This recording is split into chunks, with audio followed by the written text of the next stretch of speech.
Guys फिर बनाने की वीडियो में आपका स्वागत है। पहले हम इसका नाम देंगे चिकन है ये हो गया 2 6 2 ये आ गया 7.5 इंच तो ये सब हुआ ये इसको ऐसे ऊपर से इस तरह से लगा दिया इस तरह से लगा दिया यहाँ से लगाएंगे और हम यहाँ से लगाएंगे हम इस तरह से मिलाएंगे इस तरह से मिलाएंगे हमने और हम यहाँ से मिलाएंगे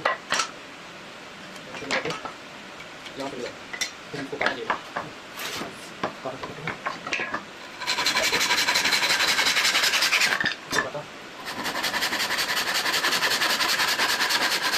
इसको दिखाता है देखिए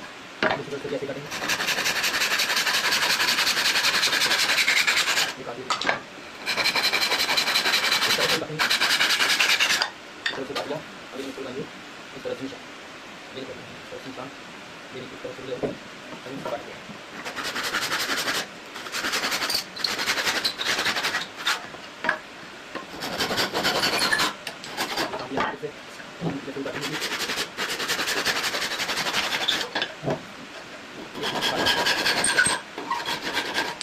अभी इसको बोल करेंगे क्योंकि ये हमारा सुराख है इसको हम बोल करेंगे